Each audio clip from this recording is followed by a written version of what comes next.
ಕಣ್ಣನ್ನು ಶುದ್ಧವಾಗಿಟ್ಕೋಬೇಕು. ಯಥಾ ಸೃಷ್ಟಿ ತಥಾ ದೃಷ್ಟಿ. ನೀವನ್ನು ಹೇಗೆ ನೋಡ್ತೀರಿ ಹಾಗೆ ನಿಮಗೆ ಅದು ಕಾಣ್ತದೆ. ನೋಡುವಂಥ ದೃಷ್ಟಿ ಸಹಿತ ಶುದ್ಧವಾಗಿರಬೇಕು, ಸ್ವಚ್ಛವಾಗಿರಬೇಕು. ಒಂದು ಹೆಣ್ಣನ್ನು ನೋಡ್ತೀವಿ ನಾವು, ತಾಯಿಯಾಗಿ ನೋಡಿದರೆ ಅದು ಸಂಸ್ಕೃತಿ. ತಾಯಿಯಾಗಿ ನೋಡಿದರೆ ಅದು ಸಂಸ್ಕೃತಿ, ನೋಡುವಂಥದ್ದು. ಹೆಣ್ಣಾಗಿ ನೋಡಿದರೆ ಪ್ರಕೃತಿ. ಹೆಣ್ಣಾಗಿ ನೋಡಿದ್ರೆ ಪ್ರಕೃತಿ. ಸ್ವಲ್ಪ ಬೇರೆ ವಿಚಾರ ನೋಡಿದ್ರೆ ವಿಕೃತಿ. ಸಂಸ್ಕೃತಿ, ಪ್ರಕೃತಿ, ವಿಕೃತಿ ಎಲ್ಲಿದ್ದಾವೆ? ನಾವು ನೋಡ್ತಕ್ಕಂಥ ಕಣ್ಣಲ್ಲೇ ಇದ್ದಾವೆ. ನೋಡುವ ಕಣ್ಣು ಶುದ್ಧವಾಗಿರಬೇಕು. ಪಂಚಾಂಗದಲ್ಲಿ ಕಣ್ಣು ಬಹಳ ಶುದ್ಧವಾದದ್ದು.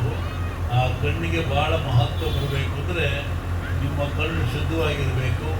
ಏನನ್ನು ನೋಡಬೇಕು, ಏನನ್ನು ನೋಡಬಾರದು, ಏನನ್ನು ಗ್ರಹಿಸಬೇಕು, ಏನನ್ನು ಗ್ರಹಿಸಬಾರದು ಚಿಂತನೆ ಮಾಡ್ತಕ್ಕಂಥದ್ದು. ಹಾಗೆ ಮನುಷ್ಯನಿಗೆ ಸುಖ ಶಾಂತಿ ಬೇಕಾದಾಗ ನಿಮ್ಮ ನೋಡುವ ನೋಟವನ್ನು ಶುದ್ಧವಾಗಿರಿಸಲು. ಕಂಗಳ ತಪ್ಪಿ ನೋಡಿದರ ಮಾಯೆ, ಕಂಗಳ ತಪ್ಪಿ ನೋಡಿದರ ಮಾಯೆ. ಆ ಮಾಯಿಯಾಗಿ ನೋಡಬೇಡ, ತಾಯಿಯಾಗಿ ನೋಡು. ಯಾವುದೇ ಆಗಲಿ ನಾವು ನೋಡಬೇಕಂತ ದೃಷ್ಟಿ ಬಹಳ ಪವಿತ್ರವಾಗಿರಬೇಕು, ಶುದ್ಧವಾಗಿರಬೇಕು. ಇನ್ನೊಂದು ಬರಿಗಾಲದಲ್ಲಿ ನಡೆಯುವುದು. ಬರಿಗಾಲದಲ್ಲಿ ನಡೆಯೋರು ಯಾರು? ನಾವು ಕಳ್ಳ ಅಂತೀವಿ. ಯಾಕೆ ಮೆತ್ತಿಗೆ ಹೋಗ್ತಾನೆ ಗೊತ್ತಾಗುತ್ತೆ ಅಂತ. ಆ ಕಳ್ಳ ಅಲ್ಲ. ಯಾರು ಬರಿಗಾಲಿಯವರು ಅಂದರೆ ಮನಸ್ಸು. ನಿಮ್ಮ ಮನಸ್ಸು ಎಲ್ಲಿಂದ ಎಲ್ಲಿಗೂ ಹೋಗಿಬಿಡುತ್ತೆ, ಎಲ್ಲಿಂದ ಎಲ್ಲಿಗೂ ಹೋಗ್ಬಿಡುತ್ತೆ, ಏನೆಲ್ಲ ಯೋಚನೆ ಮಾಡಿಬಿಡುತ್ತೆ. ಆದರೆ ನಮ್ಮ ಮನಸ್ಸನ್ನು ಶುದ್ಧವಾಗಿಟ್ಟು. ಒಬ್ಬ ಮನುಷ್ಯ ಇದ್ದ, ಅವನು ಹೋಗ್ತಾ ಇದ್ದ ಈ ಕಾಡಿನಲ್ಲಿ ಹೋಗ್ತಾ ಇದ್ದಾಗ ಹುಲಿ ಬಂದು ಅವನು ನೋಡಿದ ಹುಲಿಯಿಂದ ತಿರುಗಿಬಿಡುತ್ತೆ ಅಂತೇಳಿ ಅಲ್ಲೊಂದು ಮರ ಇದ್ದು ಅವನೇ ತಿಳ್ಕೊಂಡ. ಹುಲಿ ಮರ ಅಂತ ಬರಲ್ಲ ಗೊತ್ತಿತ್ತು ಅವನಿಗೆ. ನಾ ಮರ ತಿನ್ನಲ್ಲ, ಮೇಲೆ ಕುತ್ಕೊಂಡ. ಕೆಳಗೆ ಹುಲಿ ಇದ್ದ, ನೀ ಇಳಿ ಕೆಳಗೆ, ನೀ ತಿಂದೇ ಹೋಗ್ತೀನಿ ನಾನು ಅಂತ ಕೆಳಗೆ ಕುತ್ಕೊಂಡ. ಇವನು ಮರದ ಮೇಲೆ ಕುತ್ಕೊಂಡ, ಈ ಹುಲಿ ಕೆಳಗೆ ಕುತ್ಕೊಂಡ, ನಾನು ಇಳಿಯಲ್ಲ ಅಂತ. ಆದರೆ ಮೇಲೆ ನೋಡ್ತಾನೆ ಸ್ವಲ್ಪ ಹೊತ್ತಿಗೆ ಅಲ್ಲೊಂದು ಮಂಗ ಇತ್ತು. ಇವನು ನೋಡಿದ, ಹುಲಿಗಿಂತ ಮಂಗ ಕೆಟ್ಟ, ಮಂಗಗಿಂತ ಈ ಹುಲಿ ಕಂಡ. ಎರಡು ಬಂದು ಸಿಗಾಕಿ ಬಿಟ್ಟಲ್ಲ ನಾನು. ಈ ಮಂಗ ಕೆಣಕಿ ಏನಾರು ಮಾಡಿ ಹೋಗ್ಬಿಟ್ರೆ ಗತಿ ಏನು ಅಂತೇಳಿ ಯೋಚನೆ ಮಾಡ್ತಾ ಇದ್ದ. ಅಷ್ಟೊತ್ತಿಗೆ ಮಂಗ ಹೇಳ್ದು, ಎದುರು ಬಡ ಮನುಷ್ಯ, ನೀನು ಬಾ, ಇದು ನನ್ನ ಮನೆ, ನನ್ನ ಮನೆಗೆ ನೀನು ಬಂದಿದ್ದೀಯ, ನನ್ನ ಅತಿಥಿ. ಅದಕ್ಕೆ ಹೆದರಬೇಡ ಅಂತ ಕರೆದು ಒಂದೆರಡು ಕೊನೆ ಹಾಕಿ ನೀನು ಮಲಿಕ. ಎದುರು ಕೆಟ್ಟಿದೆಯಾ, ಓಡ್ ಬಂದಿದೆ, ಹೇಳಿದೆಯಾ, ನೀ ಮಲಿಕ. ಎರಡು ಮಾತಾಡ್ಕೊಂಡು ಸ್ವಲ್ಪ ಹೊತ್ತು ನೀರು ಮಲಿಕ, ನಾನು ಕಾಯ್ತೀನಿ. ನಾನು ಮಲಗಿದಾಗ ನೀನು ನನ್ನ ಕಾಯಿದ್ದೀಯ. ಅದಕ್ಕೆ ಮನುಷ್ಯ ಒಪ್ಕೊಂಡ. ನಾ ಕೊನೆ ನೀನು ಮಲಿಕೊಂಡ, ಸ್ವಲ್ಪ ಗಿಪ್ಪು ಹಾಕಿತ್ತು, ಮಲಿಕೊಂಡ. ಆವಾಗ ಹುಲಿ ಹೇಳ್ತು ಮಗನಿಗೆ, ಈ ಮನುಷ್ಯರು ನಂಬೇಡ, ಇವರು ನಂಬಿ ಕೆಡ್ತೀಯ ನೀನು, ಇವರು ನಂಬಿ ಯಾವ ಉದ್ಧಾರ ಇಲ್ಲ ಇಲ್ಲಿವರೆಗೆ. ಅದಕ್ಕಾಗಿ ನನಗೆ ಹಸಿವಾಗಿದೆ, ಅವನು ನೂರ್ಪುಡಿ ಕೆಳಗೆ ನಾ ತಿಂದು ಹೋಗಿಬಿಡ್ತೀನಿ. ಮಂಗ ಹೇಳ್ತು, ಇಲ್ಲ, ಅವನು ನನ್ನ ಅತಿಥಿ, ಅತಿಥಿ ದೇವೋ ಭವ. ಮಹಾಪಾಪ ಬರ್ತದೆ ನನಗೆ. ಭಾರತೀಯ ಸಂಸ್ಕೃತಿಯಲ್ಲಿ ಅತಿಥಿಗೆ ಬಹಳ ಗೌರವವಿದೆ. ನೀವು ಯಾರು ಬರ್ರಿ ಅಂತೀರಿ, ಚಾ ಕುಡಿರಿ ಅಂತೀರಿ, ಏನಾದ್ರು ತಿಂತೀರಿ ಅಂತೀರಿ. ಪರಿಚಯ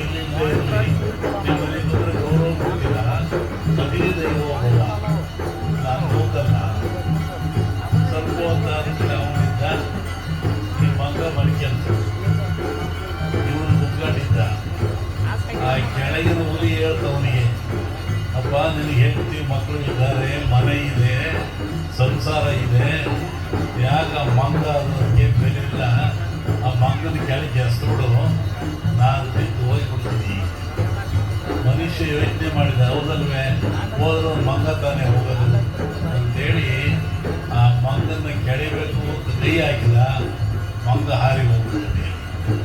ಇಲ್ಲಿ ಮಂಗ ಯಾರಾದರೂ ಮನುಷ್ಯ ಯಾರಾದರೂ, ಯಾಕಂದ್ರೆ ಮನಸ್ಸನ್ನು ನಾವು ದೃಢವಾಗಿಟ್ಟಿರಬೇಕು, ಏಕಾಗ್ರತೆ ಇರಬೇಕು.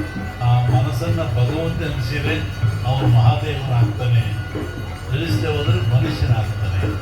ಹಾಗಾಗಿ ಮನುಷ್ಯನ ಜೀವನದಲ್ಲಿ ಕೋಪವನ್ನು ಗೆಲ್ಲಬೇಕು, ದೃಷ್ಟಿಯನ್ನು ಗೆಲ್ಲಬೇಕು, ಮನವನ್ನು ಗೆಲ್ಲಬೇಕು. ಹೀಗೆದ್ದಾಗ ಅವನ ಭಗವಂತ ಕಡೆ ಹೋಗಲಿಕ್ಕೆ ಹತ್ತಿರ ಆಗ್ತದೆ, ಸಾಕ್ಷಾತ್ಕಾರ ಆಗ್ತದೆ. ನನ್ನ ಮಾತು ಬಹಳ ಮುಖ್ಯವಾಗಿದೆ.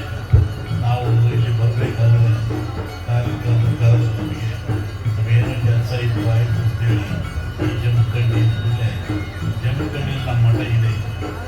ಅಲ್ಲಿ ಮಠ 106 ವರ್ಷಗಳ ಸಂಬಂಧ ಇದೆ. ಮೊದಲಲ್ಲಿ ಮಾಲಿಂಗ ಸ್ವಾಮಿಗಳು ಅಂತಿದ್ರು, ಅವರು ನಮ್ಮ ಹಿಂದೆ ಆಗಿತ್ತು. ಆನಂತರ ಹೊಸಪೇಟೆಯಲ್ಲಿ ಕೂಡ ಸಕಲೇಶ್ವರ ದೇವರು ಅಂತ ಅವರು 9ನೇ ವಯಸ್ಸಿಗೆ ಕೋಡಿ ಮಠಕ್ಕೆ ಹೋದರು.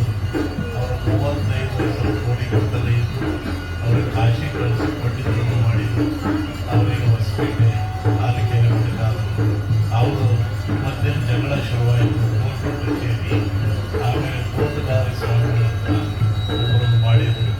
ಕೆಲವು ಕಾಲ ಮುದ್ದಿಕಂತಿ ಮಠದಲ್ಲೇ ಇದ್ದರು. ನಾವಿಲ್ಲಿ ಬರ್ತಾ ಇದ್ದರು.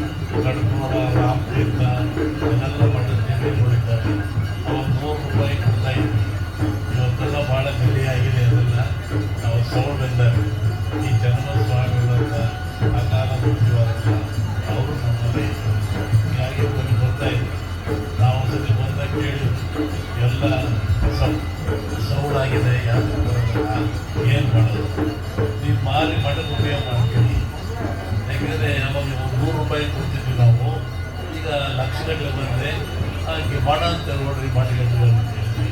ಈಗ ಅವರೇ ಒಂದು ಹೆಸರು ಬರ್ತಾರೆ, ಗೌಡಿ ಮಠಕ್ಕೂ ಜಮ್ಮುಗಂಡಿ ಗೌಡಿ ಮಠಕ್ಕೂ ಸಂಬಂಧ ಅಂತೇಳಿ. ಹಾಗಾಗಿ ಆ ಒಂದು ಇದೆ. ಕೆಲವೊಂದು ದಾಖಲಾತಿಗಳು ಕೆಲವು ಕೋರ್ಟಿಗೆ ಹೋಗಿದ್ವಿ. ನಮ್ಮಲ್ಲಿ ಒಂದು ಕೇಸ್ ನಡೀತಾ ಇದೆ, ಒಂದು 1000 ಕೋಟಿ ಆಸ್ತಿ ಅಲ್ಲಿ ಕೊಡೋದು ಕೂಡ ನಾವು ಬರ್ತಿದ್ದೀವಿ. ಹೀಗಾಗಿ ಈ ನಾಡಿಗೂ ನಮಗೂ 106 ವರ್ಷಗಳ ಸಂಬಂಧ, ಪರಿಚಯ. ಇಲ್ಲಿ ಭಕ್ತರೆಲ್ಲ ಮಲ್ಲೇಶಪ್ಪ ಮೈತ್ರಿ ಅಂತಿದ್ರು, ಸಿದ್ದರಾಮಯ್ಯ ಗಾವಿ ಅಂತಿದ್ರು, ಆಮೇಲೆ MLA ಅವರು ಅಂದರು. ಅವರೆಲ್ಲ ಭಾಳ ಜನ ಮಠಕ್ಕೆ ಸಂಪರ್ಕ ಇಟ್ಕೊಂಡಿದ್ರು.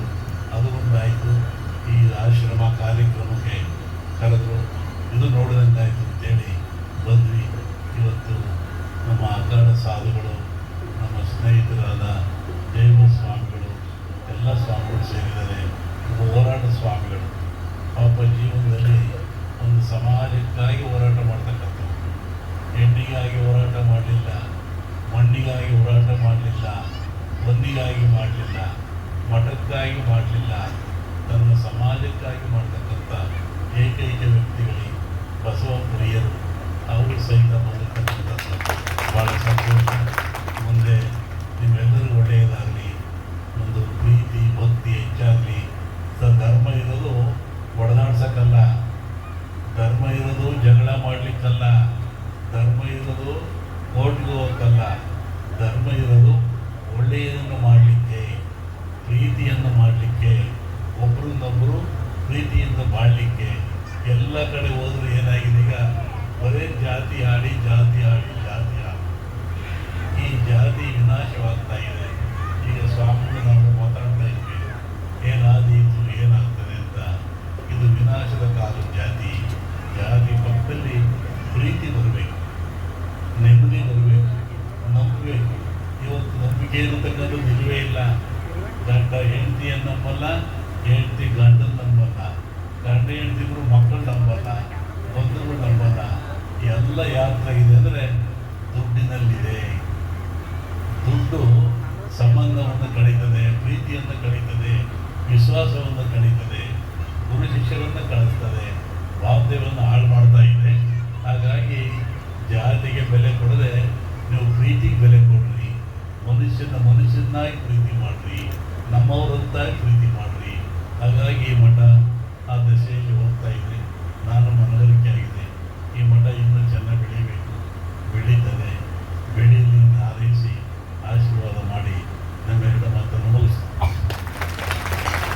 ಮಗು ಅಂತ